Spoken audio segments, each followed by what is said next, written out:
How to change value display format on BYDFi. Are you guys facing issues to change value display format on BYDFi application? If that's so, then this video might help you out. Without further ado, let's dive into the video. First of all, open BYDFi application on your mobile device.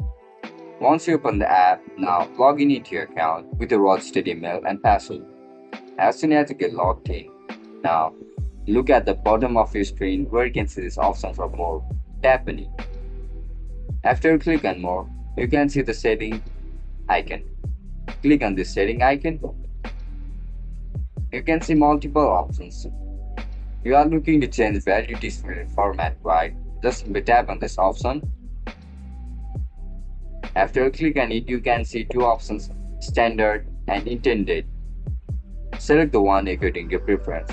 I want to keep it on standard, that's why I don't want to change. If you want to change it to intended, select the intended option. And that's it guys, that's how you're going to change value display format on FYD application. I'll catch you up in the next one. Bye bye.